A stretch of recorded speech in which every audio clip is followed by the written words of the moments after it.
Here. Welcome to a new live stream. It is March the 30th, 2024, 3 minutes after 10 p.m.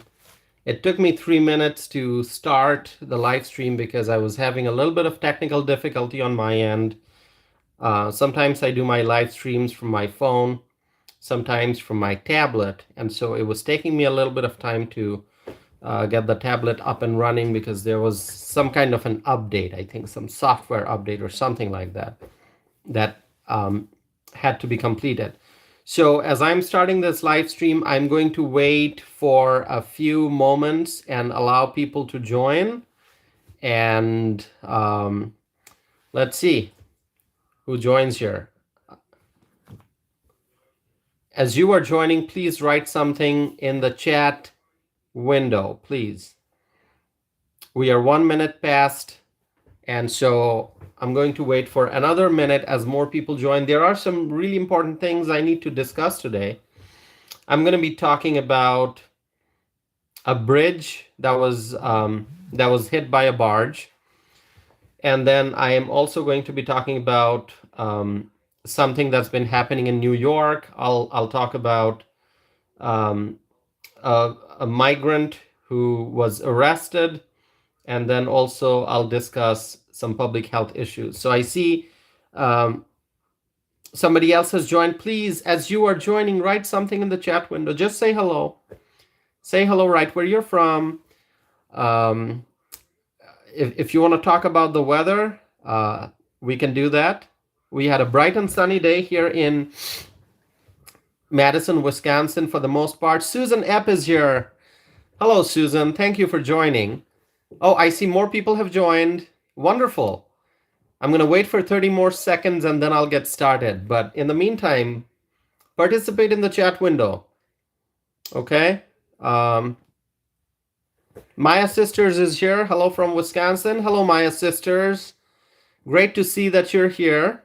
So we have Susan, we have Maya Sisters, and we have a couple other people who have not yet participated in the chat window. If you don't want to, that's okay.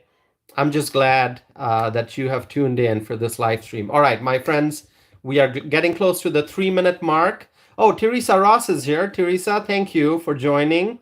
Great to see you. Wonderful. So I'm going to get started tonight.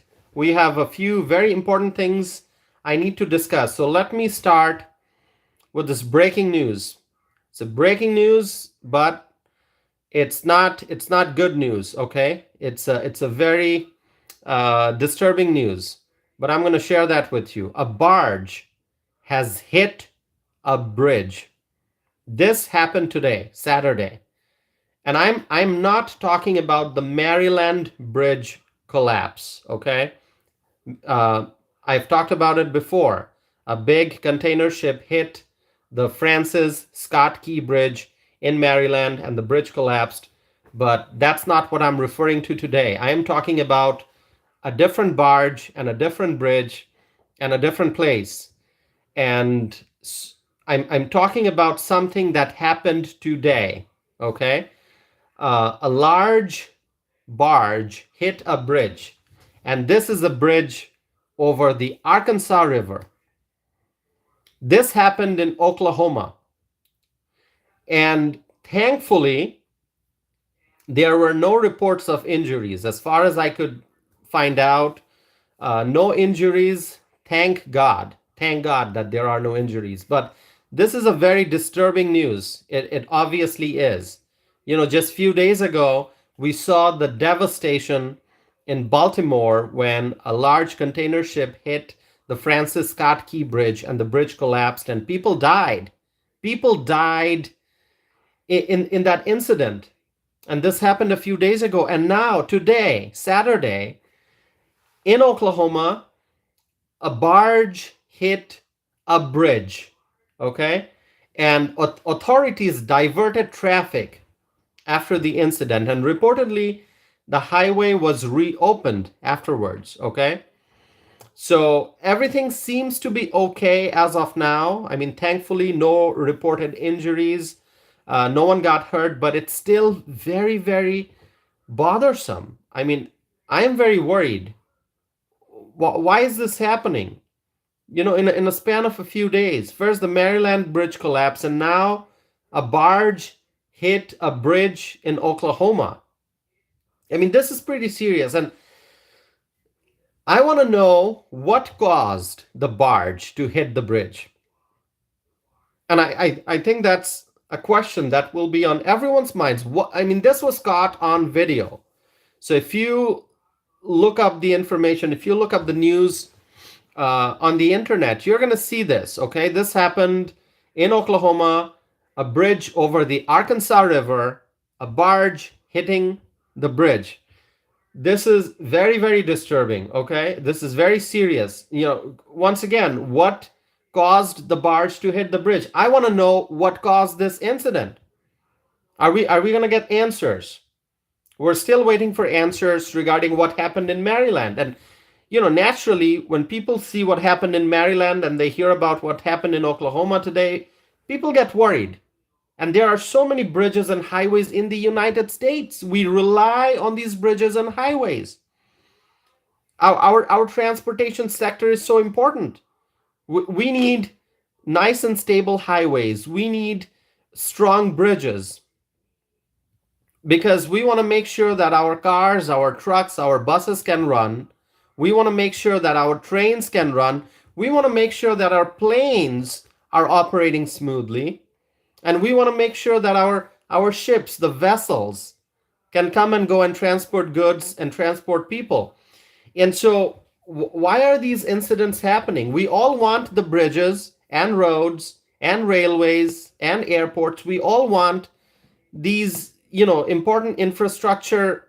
We want American infrastructure to be strong. We want all the bridges and roads to be in good shape. And after the Maryland bridge collapse, people are worried. There are lots of questions. And now this news coming out of Oklahoma about a big barge hitting a bridge. This is very disturbing. So I'm going to pause and look at the chat window. Teresa Ross writes, is the bridge okay? Well, Teresa, authorities, they diverted traffic after the incident, and reportedly the highway was reopened. So I think I saw a news report that engineers, they checked everything and they reopened the bridge. So as of now, it seems everything's okay. But is there going to be a detailed analysis? Is somebody going to do, a study on the bridge to make sure that everything's really okay? I don't know. And in terms of technical knowledge, I'm not an engineer, so no way for me to comment. But it seems that the highway reopened, so I'm assuming everything's okay. But the real thing to worry about is, how did this happen? How did the barge hit the bridge? What caused it? And that's what we need to find the answer to. Are we going to get the answers? I don't know. It's very, very disturbing. And, you should, if just, I would recommend that you look at the video, because I think there were some people who were, who were able to capture it on camera because they were nearby. So look at that video. It's pretty disturbing. It is. Okay, there's something else that's very, very disturbing that I need to mention. Okay, so now I'm moving forward to a different topic. And what I'm about to tell you, this is very, very disturbing, okay, especially for young women. And let me tell you what happened. There are reports of women being punched in the face or in the head by strangers in New York City. Okay? Reports of women being punched in the face, in the head, in New York City by strangers. So the women who reported, these incidents, they reported that they were hit by strangers, not by people they knew, not by people they could identify. Strangers. And so several women reported that they faced such attacks while walking on the streets of New York City, of New York City. Think about it. Think about this. Women walking on the streets of New York City, and they got punched in the face or in the head by strangers, unprovoked, okay? By strangers. Why is this happening? I mean, this is very, very disturbing. I mean, the next time you're walking on the streets in New York City, okay, if you're a woman, are you going to feel safe? Are you going to feel safe? I mean, this is unbelievable. The question is, why would strangers hit women who are walking on the streets in New York City? Let me tell you, New York City it's just becoming a very, very crazy place. Okay, whenever I run out of words, which I don't often run out of words. I'm a writer. I like to think that I'm pretty good with words. But sometimes when I hear such disturbing news that I run out of words, and the only word I can think of is crazy. This is absolutely crazy. New York City is becoming a crazy place. Once upon a time, it was a great city, but now it's becoming an absolutely crazy place. And I'm not going to do a recap of other things that I mentioned about New York City in the past, because you know that I talk about New York City a lot. I talk about the migrants who are getting free housing. I talk about how migrant families are getting prepaid debit cards. I talk about the liberal politicians and their crazy policies. I talk about widespread crime. I talk about repeat offenders being out on the streets after being arrested over a dozen times and more. And so now there are reports of women walking on the streets in New York City and they get punched in the face or in the head by strangers. This is very odd, as Teresa Ross writes, very odd. Absolutely, Teresa. This is very odd and this is very, very disturbing. Why would strangers hit women? So, once upon a time, it was a great city. Now it's becoming a crazy place with widespread crime and very disturbing crimes. Okay, young women are not going to feel safe in New York City after reading these new reports. And this is in addition to everything else that's taking place in the city. I mean, there are so many other forms of crime, right? There are robberies, there are thefts, there are assaults, other property crimes, vandalism. There are so many problems in the city of New York. And in addition to all of that, now we see these reports of women being punched in the face or in the head by strangers, and this happening as women are walking on the streets of the city. So, reportedly, a man has been arrested for allegedly punching a woman in New York City. A random attack. A man has been arrested. This man reportedly is from Brooklyn. And also, this guy, talk about repeat offenders. Based on the news reports that I read, this guy who was arrested for allegedly punching a woman in New York City, this guy was arrested previously last year for 3 assault incidents in the past.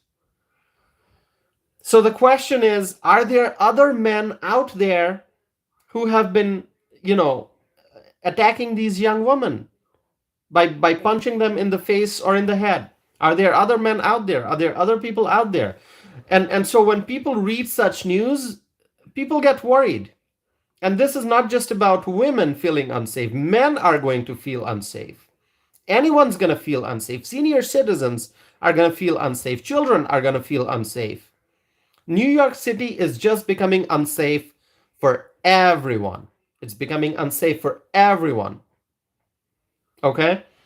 And in the case of young women, I mean, this is very, very disturbing. So anyway, I'll monitor this news to find out if there will be other arrests, or if there will be I'm hoping that the police will be able to find out more about what's going on and who these strangers are, who hit these young women. How many people there are doing these things. Is it just one person, 2 people? multiple people, a group. No one knows. But I'm going to share with you something else. I previously mentioned to you that a migrant from Venezuela published a video on social media asking other migrants to become squatters. And I've talked about squatting before. Very, very disturbing. And it does not make sense how people can go into somebody's property, somebody's house, and invoke squatters' rights. I mean, this is ridiculous. This is ridiculous. I mean, if I had property in New York, I would be so worried. Okay? But I don't have property in New York. But, New York is a big state. New York City is a big city. All the property owners in New York City must be really worried. And I know we've talked about this before on this channel. So anyway, what I really want to talk about is this migrant from Venezuela who published a video online asking other migrants to become squatters. And reportedly, this migrant from Venezuela, okay, do you know what happened to him? Any guess? I'm going to give you a few seconds.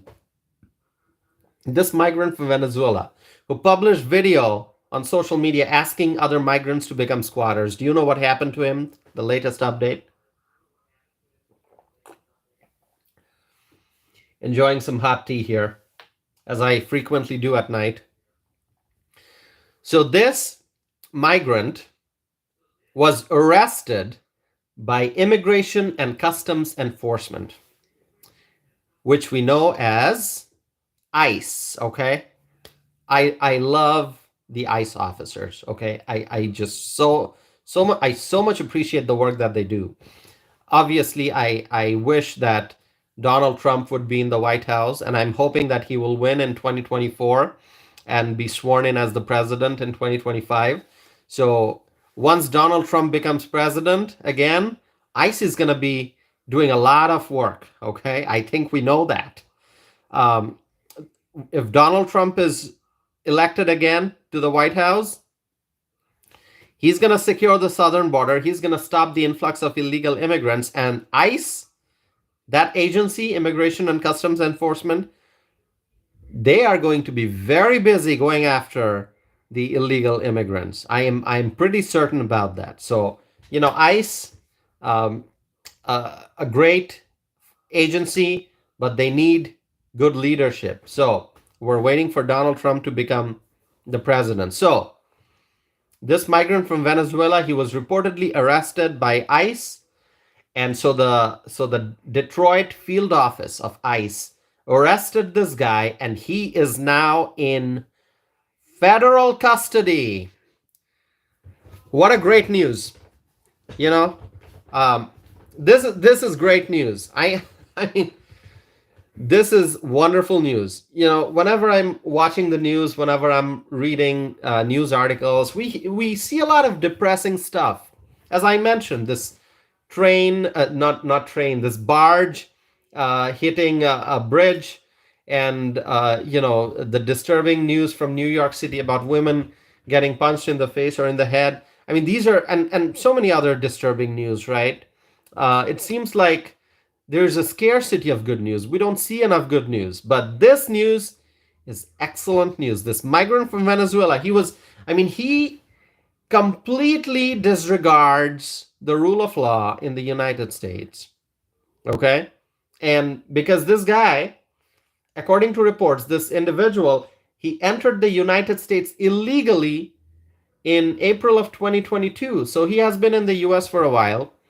And then, imagine a migrant from Venezuela coming into the United States illegally, and then he goes on the internet and he asks other migrants to take over American homes, to become squatters, to invoke squatters' rights. Such complete disregard for the rule of law. This guy is preaching about, taking over American properties, taking over, diminishing people's property rights. because that's what squatters do. That's what squatters do. They they take over homes, which is basically diminishing property rights. Okay, I am glad that Florida has taken a great bold step in the right direction. Governor Ron DeSantis in Florida signed a legislation to strengthen property rights so that squatters are not able to take over homes. And so, anyway, Florida is doing great job. Ron DeSantis, obviously, an awesome governor, one of the absolute best that we have in the country right now, among governors. Um, all right, my friends. So this migrant, he is now in federal custody after being arrested by ICE. And it's very disturbing when a migrant goes on the internet and asks other migrants to become squatters. That's basically making fun of American laws and rules. And now this migrant, is in jail. So we have to wait and see what the authorities do with him. Is he going to be deported? That's the obvious question that people ask. Or is he going to stay in jail? Or will he be released? Is he going to be released? Is he going to be deported? Is he just going to spend time in jail? We have to wait and see. But I wanted to share this with you. And as I learn more, I'll try to share more updates. Okay, there's something else that's very alarming that I want to share with you. And this pertains to public health in the United States. Public health. We all want to be healthy. We all want to be safe. We all want to fight. We all want to make sure that we're defeating contagious illnesses. We have to fight infectious diseases and make sure that people are safe, right? People are safe and healthy. There will be illnesses, but we're going to have to make sure that we improve people's well-being. Okay. But what's happening in the US right now is very alarming. Tuberculosis cases are rising in the United States. Very, very disturbing. Now, on this channel, I previously talked about measles cases rising in Chicago. Now, you may remember this. I talked about measles cases rising in Chicago. And the measles outbreak in Chicago is connected to illegal immigration. And the more migrants come in, the risk of contagious illnesses would grow, right?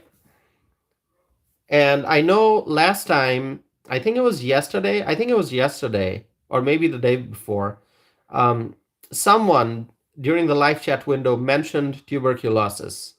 I can't remember who it was. So if you are here, if you're listening, please let me know if it was you who pointed out that tuberculosis cases are rising. I didn't get to talk about it yesterday, but I'm talking about it today. My friends, reportedly, tuberculosis cases in 2023 were at the highest level in a decade. The highest level. And this is according to the Centers for Disease Control and Prevention. That's also known as CDC. We know CDC. In 2022, there were 8,320 cases reported in the United States, tuberculosis cases. 2022, 8,320 reported cases in the US of TB. And now in 2023, there were 9,615 cases of tuberculosis reported in the US. That is a significant increase, going from 8,320 in 2022 to 9,615 in 2023. That's a significant increase. That's an increase of 1,295 cases, which is, as I saw, I didn't do the math, but I saw it being reported, 16%, 16% increase from 2022 to 2023. And so, my friends, I think we all understand that the public health situation is not good. It's not good. There's a measles outbreak in Chicago, and now cases of tuberculosis are rising. Okay, that's bad news. Let me look at the chat window. I don't see any additional questions or comments. My friends, if you are joining, please write something in the chat window, ask a question, write a comment, share something from your life. How's your day going? Any plans for the weekend? You can let me know that. I know this is Saturday night. Susan Epp writes, I mentioned the TB. Susan, thank you for pointing that out.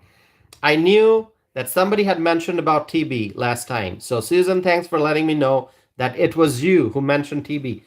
That was, and Susan, sorry I didn't get to address the tuberculosis issue yesterday. Obviously, we had lots of other things to discuss, so I couldn't go into details. But I am glad, Susan, that you pointed this out, because this is a growing concern. This is a growing concern with the cases rising in the US. So the public health situation is not good, and it seems that everything's going in the wrong direction. There are a lot of people out there who are not very hopeful about the economy. They are worried about what's happening in our country. They are worried about the direction of the economy of the country. You know, when we talk about inflation, people are still suffering. Energy prices, people are still suffering. There's widespread crime, which I talk about quite frequently, squatting issues across the country, and then obviously the border crisis, which is probably the biggest crisis that we're facing right now. And now there's increase in infectious diseases, TB cases, tuberculosis cases rising. This is very, very disturbing. And you know, as long as the border remains open, as long as people are pouring into the United States, I think I think the public's health situation is not going to improve. It's not. I mean, there were so many rules and mandates imposed on the American population during COVID outbreak. Vaccine mandate, mask mandate, stay-at-home order, shut down your businesses, stay at home. You know, remote learning. Remote learning, you know, adversely affected a lot of children. The fact that students had to stay home and spend time in front of the computer, they couldn't go out and play, they couldn't socialize, they couldn't meet their friends. I mean, all of that adversely affected their education, their emotional development, their personality development, adversely affected. And so, you know, the liberals, we saw how the liberals forced businesses to shut down. They forced schools to close. They forced children to wear masks. They forced adults to wear masks. They forced senior citizens to wear masks. And senior citizens also suffered a lot during COVID, because many seniors in long-term care facilities, they lived in isolation. They suffered a great deal. They couldn't see their family members. And it was heartbreaking what the seniors went through. And, you know, there were lots of rules and regulations and mandates imposed on the American people.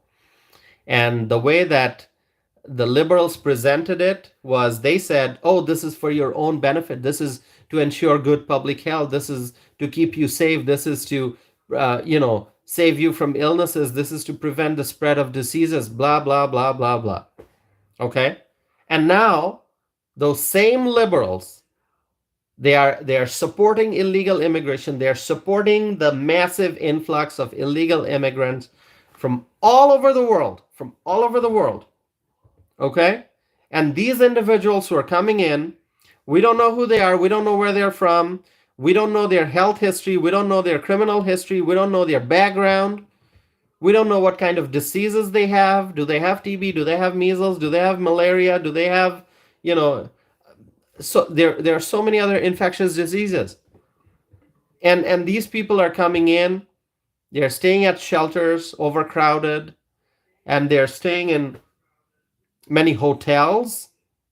The liberals contract liberal politicians in various communities. They contracted with hotel owners to house migrants in hotels, and many of these migrants ending up in emergency rooms and seeking healthcare services. Many migrants are out camping on the streets. We saw that in Denver. They're camping. They form encampments, so they are out there. Many of them are seen going. There were reports that migrants in New York went, door to door asking for money, and in many cities, migrants can be seen standing, on the sidewalks or in the middle of the road at a traffic intersection, asking people for money, asking people for food, and so this massive influx of illegal immigrants, this is affecting our economy, no doubt about that, but this is also affecting our public health situation. And so this makes me very, very worried. I'm very, very concerned. And the liberals, they're causing a lot of damage. They're causing tremendous damage. And we talked about this before. Why the liberals support illegal immigration? Because they really want new voters. The liberals, they want to consolidate their power. They want new voters, and that's why they're allowing illegal immigration to happen. And many liberals are pushing for citizenship. There are liberals who are pushing for citizenship for illegal immigrants, and liberals in New York City, they are pushing for voting rights in city elections for the non-citizens. Sorry, I have to frequently take a sip. My allergies are sort of under control today, but not completely. And it's probably going to be bad over the next couple weeks. Usually, end of March and April is a bad time for me because of the allergies. The allergies get triggered, and then I have itchy nose, itchy eyes, runny nose, some throat issues, primarily because of pollen in the air. The pollen in the air really just bothers me. Anyway, I mean, I enjoy seeing the flowers bloom, but the pollen bothers me. JW is here. JW writes, hello, everyone. Joined late. JW, we're happy to see that you're here. Don't worry about being late.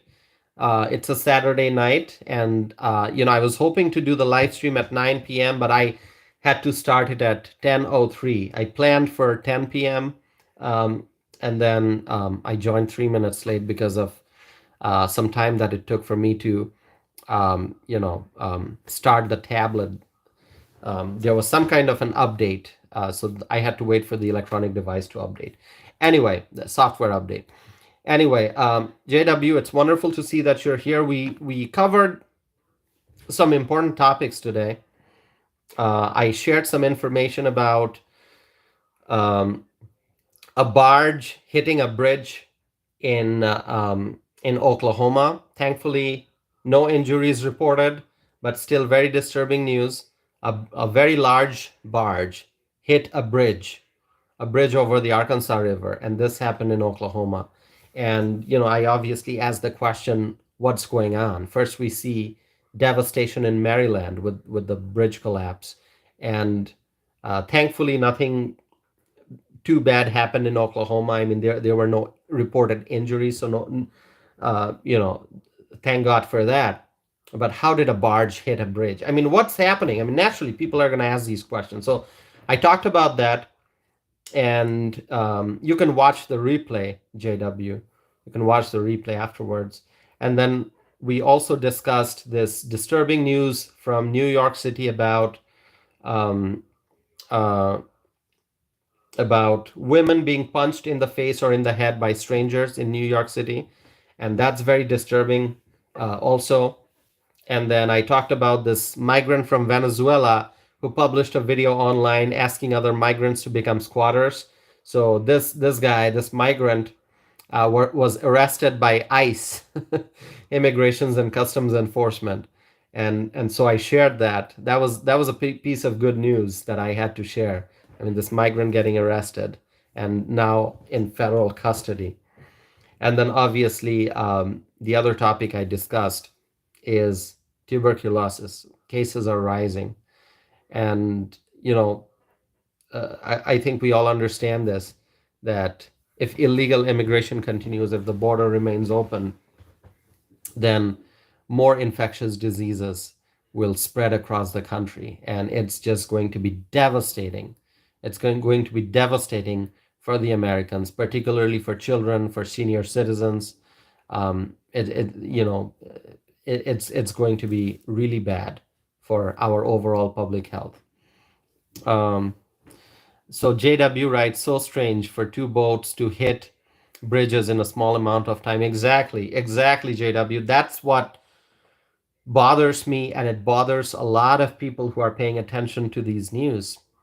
In such a small span of time, how did two different ships hit two different, one container ship in Maryland and this large barge in Oklahoma, colliding with a bridge? This is very, very disturbing. And I'll just keep saying, the American people, they need answers. They deserve answers. We want transparency. We want to know what the authorities are finding out about these incidents. What's going on? We have to protect American infrastructure. We have to protect our bridges and our highways and our railways. And what's going on? What is going on? People are concerned. And so I'm going to be talking about these issues on this channel because I want to raise awareness. Anyone who did not see it in the news, I want to share the information here on this channel and bring it to people's attention. Let me look at the chat window here. Badgerden writes, sadly, they released the guy who is punching women in the face. They released him?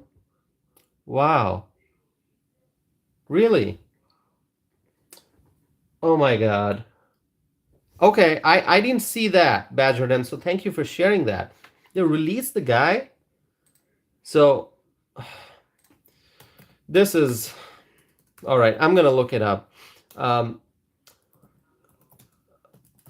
Thank you for sharing that. Okay, let me just see this. Okay. NYPD investigating 7 punchings in New York City. Did they release the guy? What's his name? Okay. See, I get to learn a lot of information from these live chats because, as I said before, we are here to share information, to learn from each other. Did they really release him? Let's see. Badgerden, can you share a link to the news? If you have a link, would you share that? I'm trying to find it, but if you have a news article that you can share, that'd be great. I read about the arrest, but I didn't know about the release. Anyway, this is very disturbing. I mean, in New York City, and Badgerden, you're from New York, so obviously you're seeing all these things in your community. It's just unbelievable to see how offenders, they are arrested, they're released, and they are arrested again, they're released again, they're arrested again, they're released again. And this happens for, a dozen or more times, and repeat offenders just find their way back on the streets and they get arrested again and released again. It's just, there's something very wrong in the justice system in New York City. Why is this happening? Why is this happening? It doesn't make any sense. I mean, things in New York City, just so many things in New York City go against common sense, go against logic and reason. Things don't make sense. Okay, let's see. I've got my laptop here, so um, I'm gonna see this. Oh, I see that there's also another news. Second arrest after multiple women share stories of random, punch attacks in New York City. So it seems that two people were arrested. I had read about one, but now I'm seeing that there was another arrest. Okay. Susan Epp writes, the evil ones are behind these disasters. Um, you know, um, I'll tell you, it's very easy to understand the difference between right and wrong. It's very easy to understand the difference between good and evil. And, I think the force of good is stronger. No matter how much of evil we see on this earth, the good will always be a stronger force.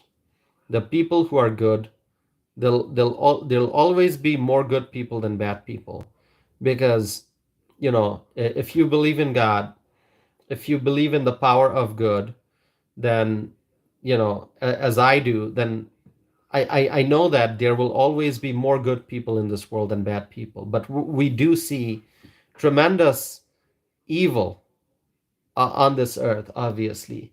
You look around the world, you're going to see so much of conflict and bloodshed and fighting and people stealing from other people, taking away other people's rights and doing injustice. And it's really heartbreaking to see everything that's going on in the world. But then again, I always say that we have to have hope, because we have to think positive. We have to have faith that we're going to be able to fight evil, and that the good will prevail. Okay, the good will always win at the end of the day.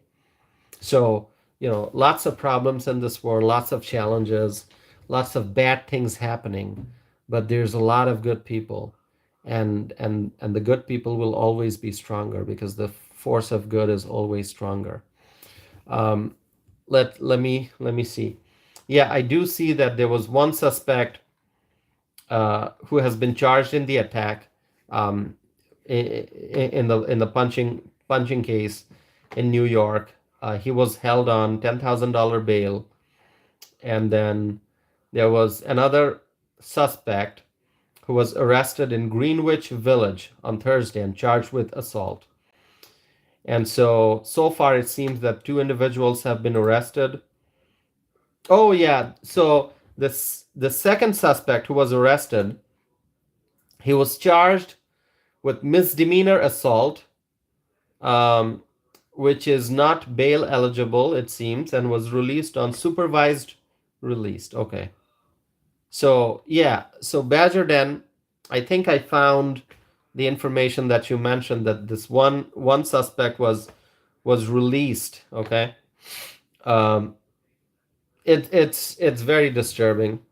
It's very disturbing. And I see a lot of young people, fresh college graduates who want to go to New York. They want to go to a big city, and they want to enjoy the big city life, and they want to pursue opportunities, climb the ladder of professional success, and enjoy the big city life, make new friends, meet new people. And they're always looking at the bright side. They are thinking positive. And so a lot of young professionals go to New York. But that city, once upon a time a great city, but that city has changed a lot. It's not the same New York that people remember from many years ago. New York has changed, and New York has changed a lot over the last few years. Just look at the last 2 or 3 years. The city has changed a lot. So it's really not a safe place for a lot of young people, particularly young women. And it's just sad. And what the Eric Adams administration has done to the city, what the Kathy Hochul administration has done to the city of New York, it is just unbelievably sad. And it's not just the Eric Adams administration. Before that, the Bill De Blasio administration also, did not govern in a proper way, and which is why the city is suffering right now. I mean, people don't feel safe. There are attacks, there are thefts, there are robberies.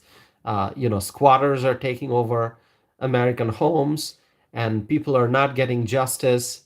A lot of evil people are committing crimes. It's unbelievably sad. Badgerden writes, I recommend women in New York City learn a martial art of some sort. Uh,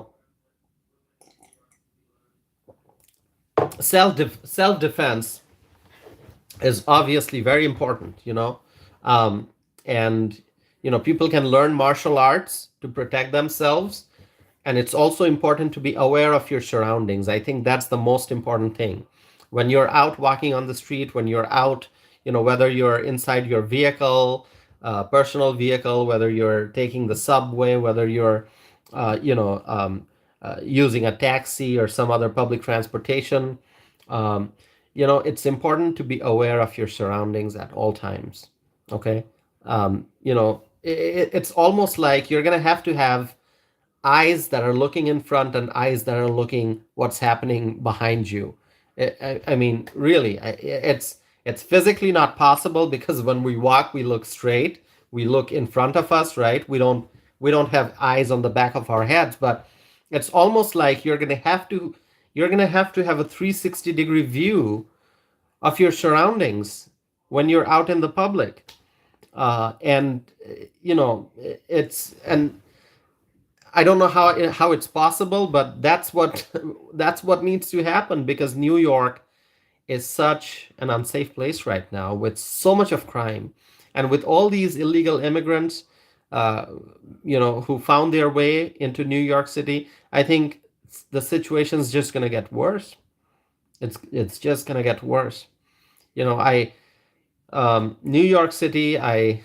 The first time I came to the United States, the first time I landed on U.S. soil. Do you know where I landed?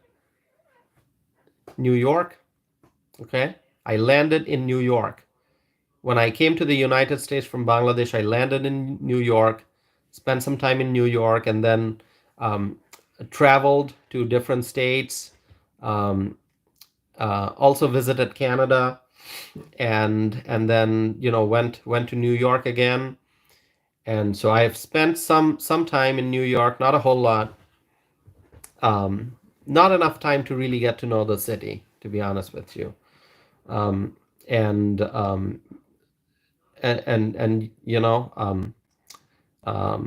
I want to visit New York again? Sure, why not? Obviously.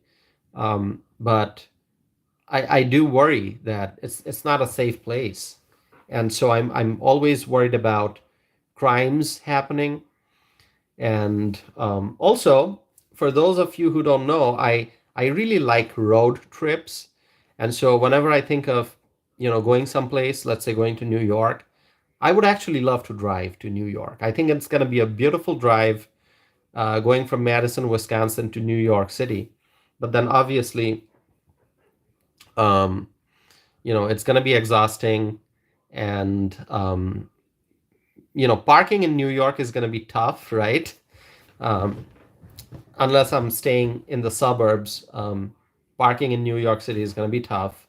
And I think it's going to be painful. Let's say if I want to drive around New York City and visit places, go to shopping malls, go check out restaurants, and if I like to use my own vehicle, I think parking is going to be a lot of pain. But anyway, um, I would love to drive to New York and check out what's going on. I do understand, as I frequently discuss, uh, that city is not safe, especially right now with the migrant crisis and lots of other things happening. But then again, I think it would be eye-opening, I think, in many ways, if I could go to New York and actually see what's happening, like see not just like obviously I'm seeing news reports, I'm seeing videos, I'm seeing images of New York and what's going on. But it would be interesting to go there in person and to see, to drive around in Queens, to drive around in Brooklyn and other parts of New York City and see what's going on in the city. How do the roads look? Um, what's the migrant situation? And really talk to people and find out what their thoughts are. So it would be nice. And if I go to New York, I'm probably going to try to do some reporting from there. Now, having said that, let me just tell you, I don't have anything on my calendar right now that says I'm going to New York. I'm not, because I have lots of different events that are coming up.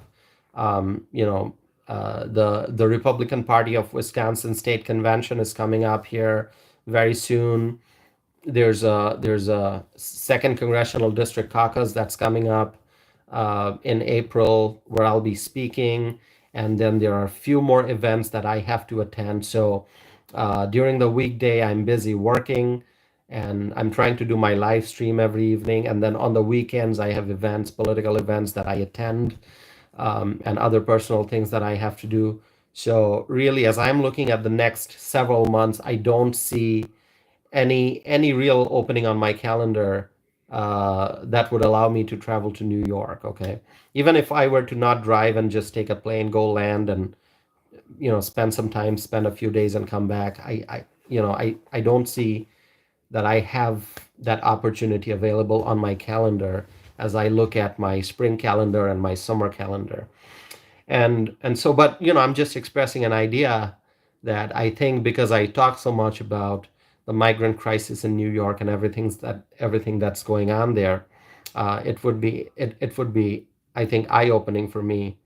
Although I'm trying to absorb a lot of information, and I'm trying to, even though I'm not in New York, I'm trying to keep track of what's going on there. What are the city councilors doing? What's the mayor doing?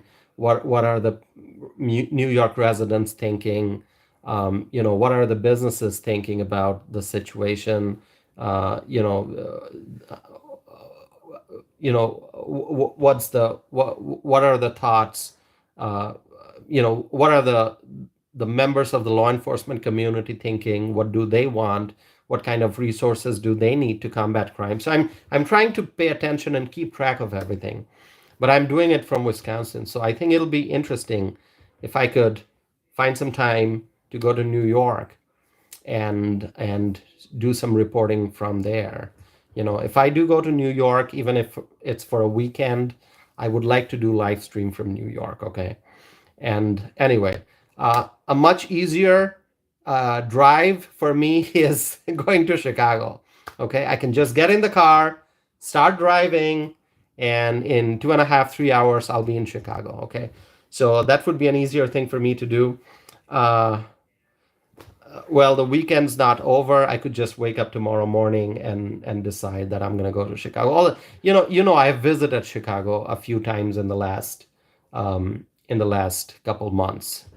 So I have been to Chicago recently, and I might go there again. Um, I didn't go to Chicago today. Can I go tomorrow morning? I could, um, or I could just stay home and rest. I don't know. Let's see the chat window here. Um, Badger Den writes, New York City was a much better place in the early 2010s. Crime was super low. So Badger Den, I was in New York in 2007. I was in New York in 2007, and it's been a long time. Badgerden writes, you made the right decision to choose Wisconsin. Thank you, Badgerden. I am very happy with the decision I made out of all the states in the country, I chose Wisconsin, and um, I'm very thankful that God gave me the wisdom to make the right decision. And you're absolutely correct. I agree with you that choosing Wisconsin as my home in the United States, it's been a great decision. I love the state. I love the people of Wisconsin, and I obviously have many friends here, many friends, many well wishers.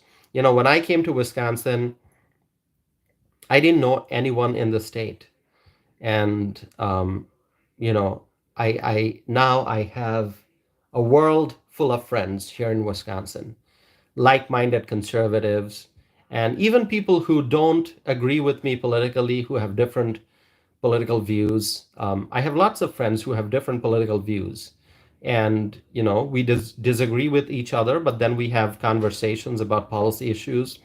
We can disagree, but then we have civil conversations. So anyway, I've lived in Wisconsin for many years. This is my home now, and and I think I'm blessed to be here. It's a wonderful American state, and I love it here. So, but I love the entire United States of America, because the entire United States of America is our home. I love each and every state. And the states that are struggling, like California, like Illinois, like New York, I would love to see these states improve. I would love to see the people of these states, like California, New York, Illinois, elect better leaders who can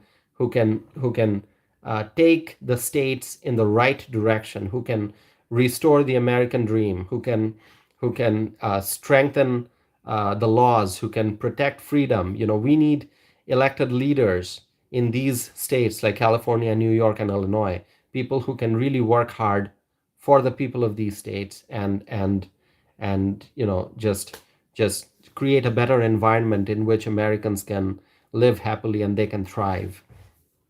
Let me look at the chat window. Susan writes, why not come to Hawaii? The first Friday of each month, we have a Trump rally. Meet us at 5 at the big tree at the zoo.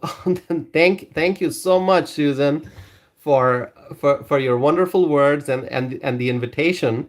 I really appreciate that. So you mentioned you have a Trump rally in Hawaii. So where in Hawaii? We're in Hawaii. Meet us at 5 at the big tree at the zoo. I'm not familiar with, I've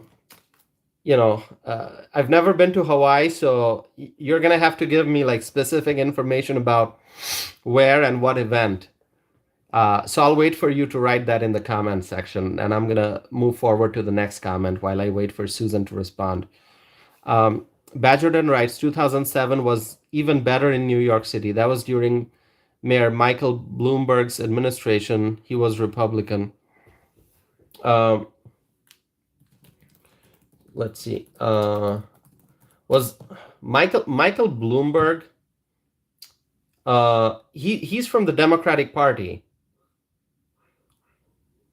So you're referring to Giuliani, are you? Not Bloomberg, right?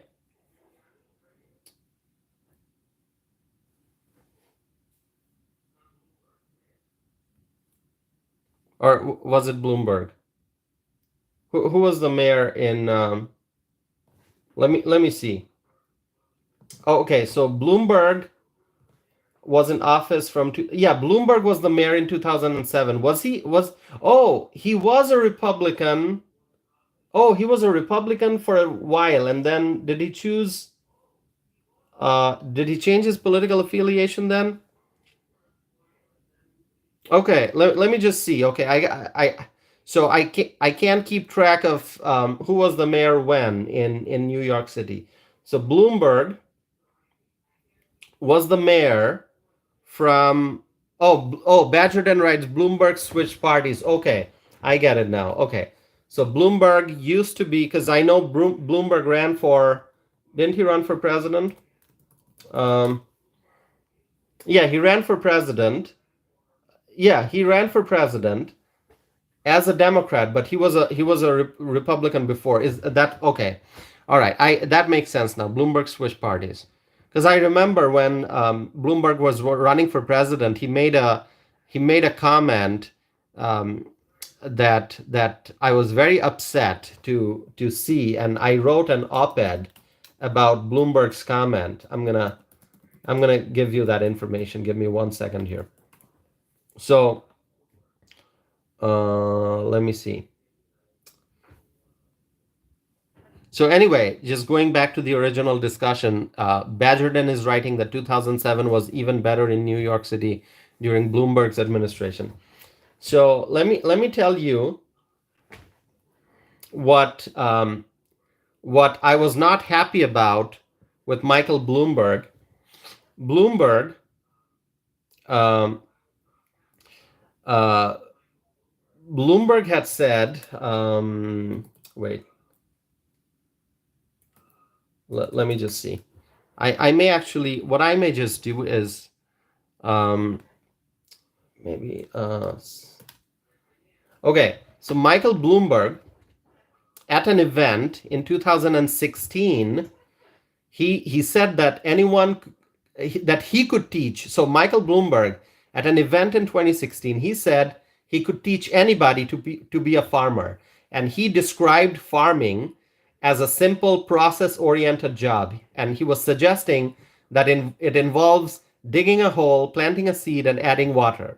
Okay, but I was just not happy when I you know saw him commenting about farming in that way, because obviously farming is not that easy, because Wisconsin we have a big agricultural sector, and I personally know farmers who work really hard. They work really hard to do farming, and it's just a complicated process. It's not easy. Farming requires tremendous energy and patience. So Bloomberg was trying to say that it's farming is a very simple process, and he said it just involves digging a hole, planting a seed, and adding water. So anyway, that I criticized Michael Bloomberg for that comment that he made at an event in 2016, and I actually wrote an op-ed in which I mentioned his comment, and this was in 2020 when I wrote that op-ed. Um, but obviously, I understand what you're saying about Bloomberg being the mayor of New York City, and because I don't know much about how he was as the mayor. So Badgerden, if you're saying that Bloomberg was a good mayor compared to the mayor right now, then obviously you know I you know I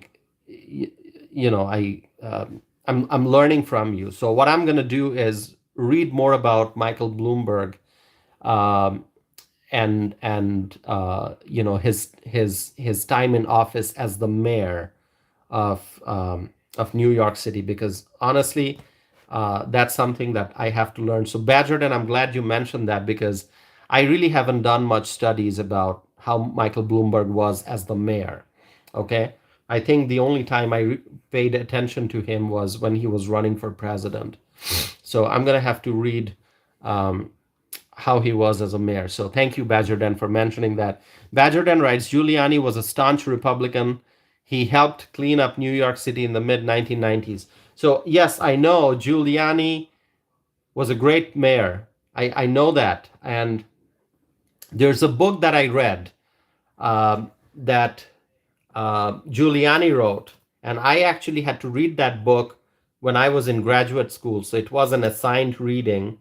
And I don't know if I talked about that book um, during any of my previous live streams, but if you want to read a book, read the book Leadership by Rudolph Giuliani, by Rudy Giuliani. The book is called Leadership.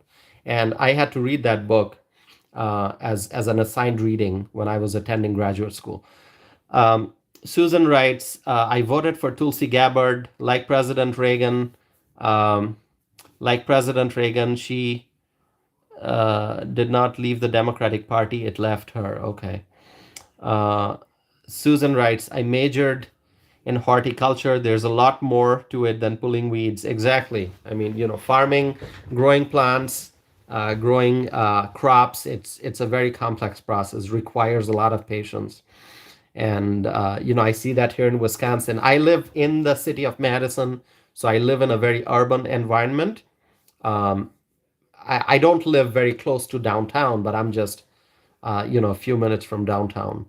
And but if I go out, if I drive 10-15 minutes out into the countryside away from Madison, then I'm out in the country, and you can see farmlands, beautiful farmlands, and farmers, and barns, and silos. So anyway, there's a lot of beauty in Wisconsin. So anyway, any book recommendations that you have for me, please feel free to share. I would appreciate that. I'm looking forward to reading some good books this spring, and every time I'm you know uh, thinking about reading something, um, it's always I have to make a decision. Am I going to read a history book? Am I going to read a political book, or am I going to read just a classical novel, or just a collection of short stories? I read a lot of poetry, but poetry is something that you can just pick up if you've got half hour of time in a day. You can just pick up a book, a collection of poetry, and read a few poems. I like reading poems by Robert Frost. That's the book that I'm reading right now. Robert Frost's poems, wonderful poems. It's been over an hour, and my tea is now completely room temperature. Okay. It's not hot anymore, not even lukewarm. So, Susan, you majored in horticulture. Did you go to school in Hawaii? Where did you go to school? Let's see. Oh, Susan writes, the zoo at Waikiki. I hope I'm pronouncing it correctly. Is it Waikiki? I'll just admit that I may not be able to pronounce the names of all the places properly. Uh, but is it Waikiki? Let me know. Susan writes, my dad raised grapes for sun-made raisins. Oh, that's wonderful. Uh, earlier today, I was making some. So me and my mom both, we were making. She was teaching me. I have learned a lot from her. So you see all the videos of me cooking different things, cooking different dishes. I publish a lot of YouTube shorts. I learned cooking from my mom, and I think I inherited cooking skills from my mother. So anyway, I was making some beef kebabs, and used some raisins, some beautiful golden raisins, as I was making the kebabs earlier today. So yeah, Susan writes that her dad raised grapes for sun-made raisins. I love grapes. I love raisins. Raisins are great. Nuts and raisins. I love cashew nuts, raisins, pecans, um, and almonds, various nuts. Susan writes, "Read The Grapes of Wrath" by John Steinbeck. Okay, I'm gonna look it up. The Grapes of Wrath by John Steinbeck. Steinbeck, sorry. Okay, I just looked that book up, so I can I looked it up, so it's gonna I'm gonna keep this page open so I can maybe get the book from the library or buy it online. John Steinbeck, great writer, obviously. All right. I love book recommendations. So if you have more book recommendations, you can let me know. I'm going to show you a few things here. See, I have a lot of literature book. See this? Modern Poems, a Norton introduction. So I've got this book, and I may have showed this before. I've got a lot of, see, the Norton Anthology of English Literature. I've got this. I have so many books. I'm reading. I love reading Greek and Roman mythology, as I may have mentioned before. This is a very good book if you want to read mythology. A wonderful book. And then let's see. Obviously, one of my absolute favorites, Ernest Hemingway. Ernest Hemingway. Love Ernest Hemingway.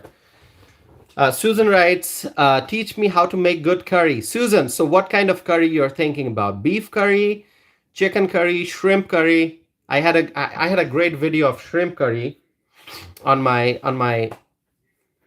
YouTube channel.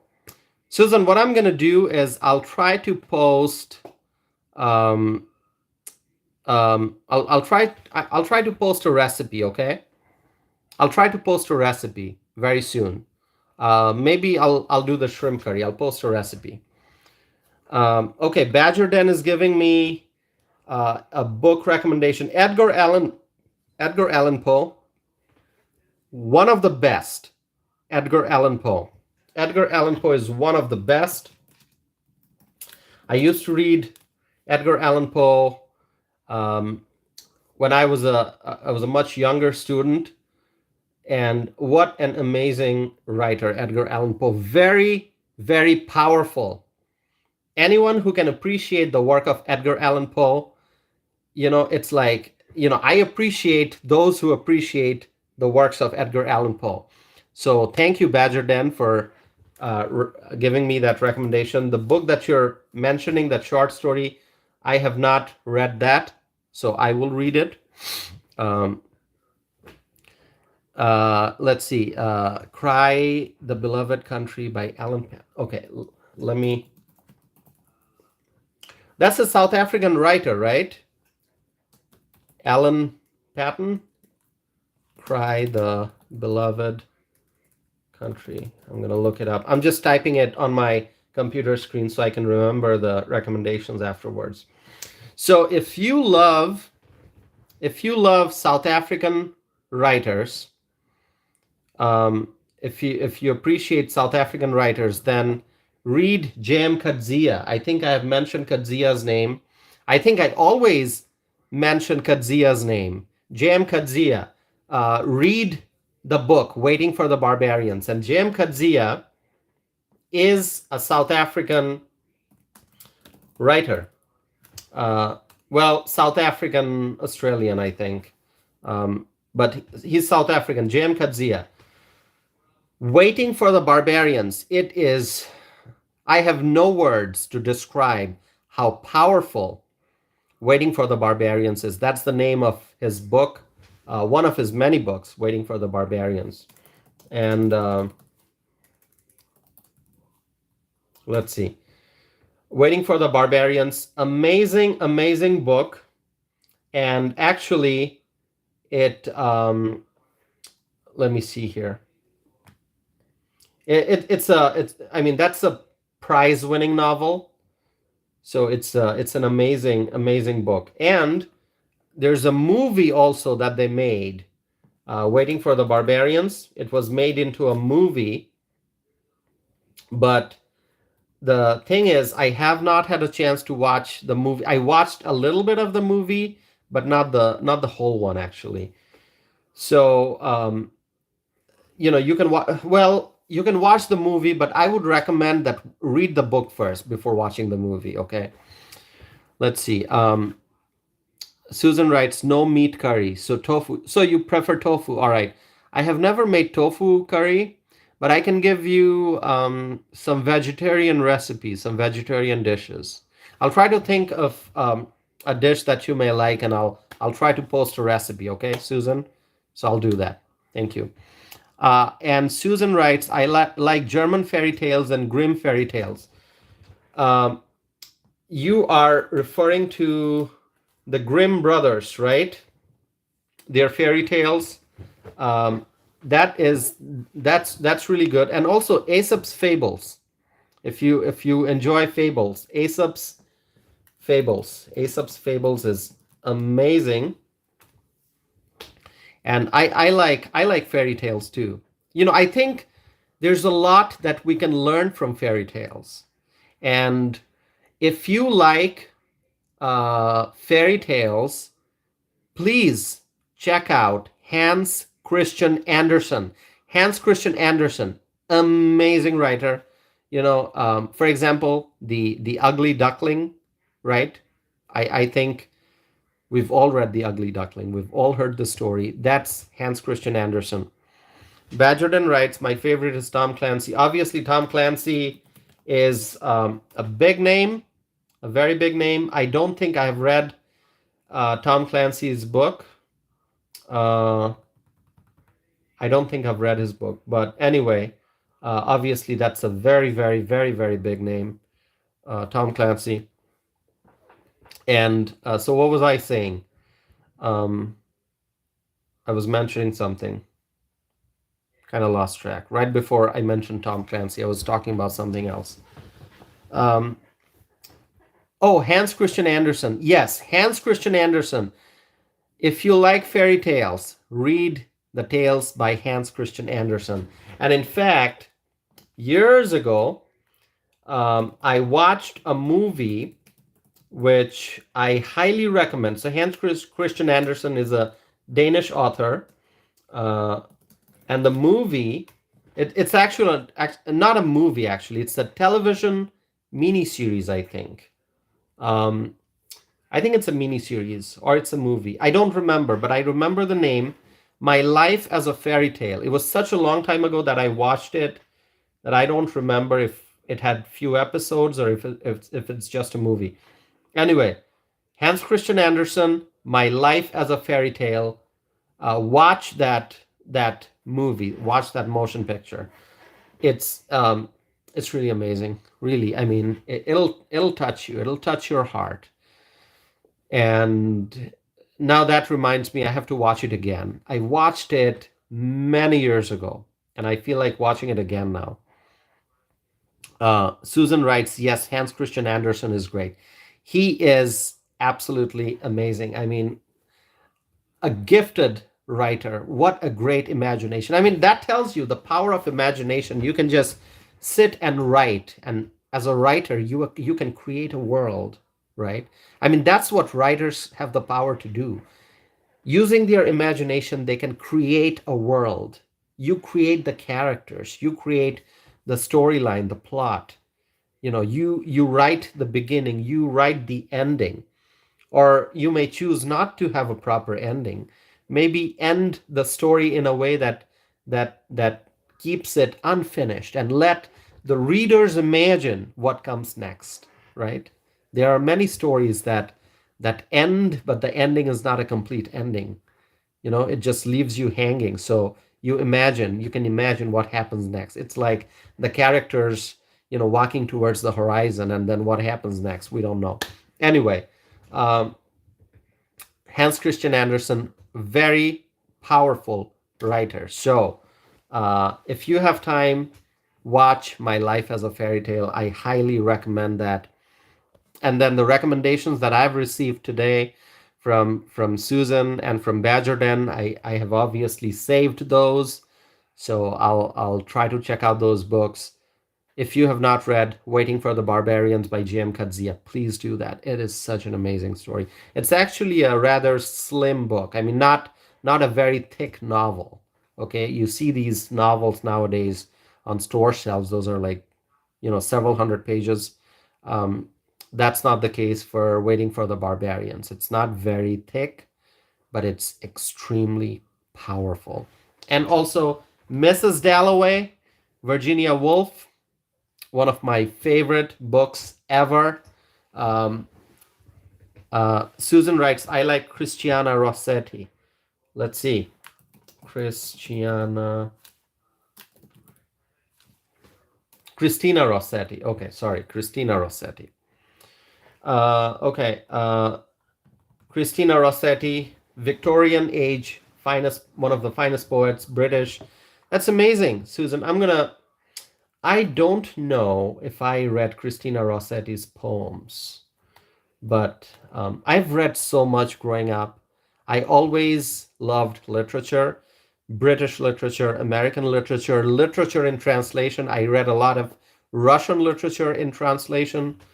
So one of the books I highly recommend, written by a Russian author, and I read the book in English, obviously, because it was translated. It's called The Master and Margarita. The Master and Margarita by Mikhail Bulgakov. Very, very, very powerful story. Absolute masterpiece. I read that for a class during my undergraduate days. It was an assigned reading, and I actually wrote a paper on it. So we had to write a paper. I forget the name of the class, but it was a Russian literature class in translation. I studied a lot of literature, although I did not pursue an undergraduate degree in literature. My degree is officially in political science, but I read a lot of literature. I took a lot of other courses, like, elective courses, uh, reading literature. And so I read some Russian literature in translation, so in English. And The Master and Margarita, amazing story, Mikhail Bulgakov. The Master and Margarita. Write that down, read that book. Very, very powerful. Lots of themes, lots of symbols. If you like books with symbols, a story with hidden meanings, a story with elements that make you wonder what it really means. I mean, that's Master and Margarita. Okay, you're going to have to think a lot. As you read, you're going to have to pause and think. What is the writer trying to say? What is the message? What does this symbol mean? So, a lot of hidden meanings behind the words that appear on paper. So, read The Master and Margarita. Amazing, absolutely amazing book. And I have read lots of other things. I'll share something interesting with you.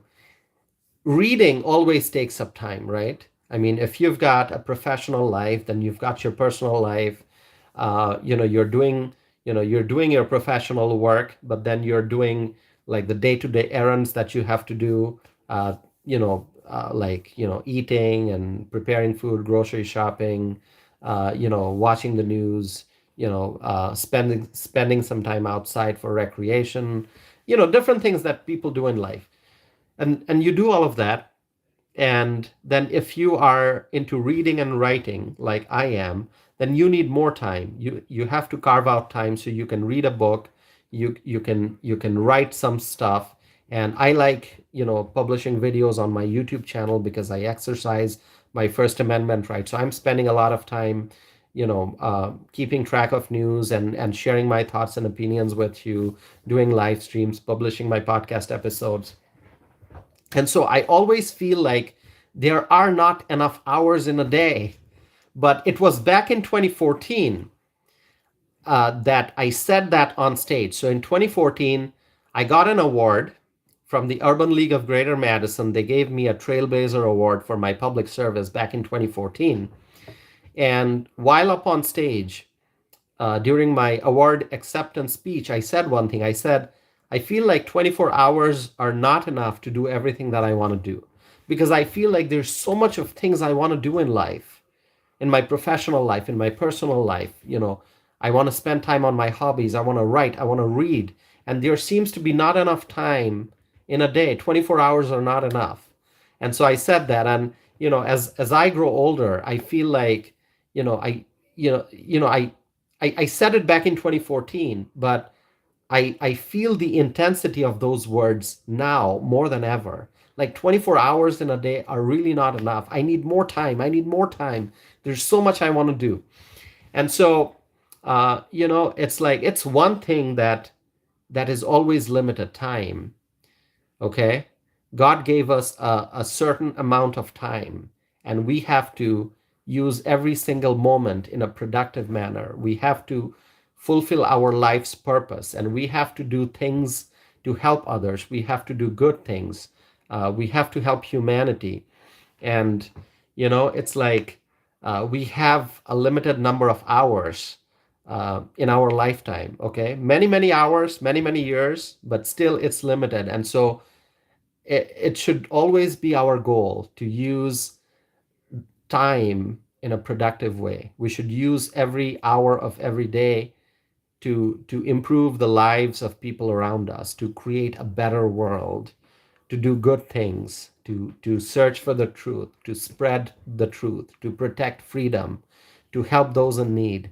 So anyway, I said a lot of things today.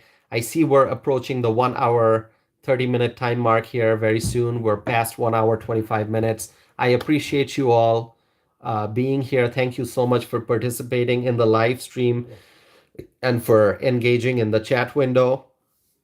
I want to thank Susan for being here. Thank you, Susan. Maya Sisters, thank you so very much for joining the live stream. Teresa Ross, thank you so very much. JW, thank you for joining. Badger Den, thank you for joining. I thank you all for tuning in and chatting with me, for engaging in the live chat window. And, I'm going to end the live stream here today. I hope you have a wonderful night, and I'll be back again with more videos and more live streams. So please stay connected with me. Tomorrow, it's Sunday. I am not going to, I think I'm going to skip doing a live stream tomorrow. I may publish a video tomorrow. Tomorrow is Easter. So those who observe Easter, those who celebrate Easter, please have a happy Easter. And I'm going to skip doing a live stream tomorrow. So no live stream tomorrow, but I'm going to publish a video at some point during the day. So please stay tuned for that. And once again, my friends, thank you all for being here. Thank you all for engaging in the live chat window. Happy Easter tomorrow. And I'll be back with more content, more news, more updates, and more commentary. So thank you so very much. Once again, help me spread my word. Tell your friends, tell your family members, tell your neighbors about this channel. Stay connected with me, and I'll be back again soon. Have a happy Easter. Have a wonderful night. Thank you so very much.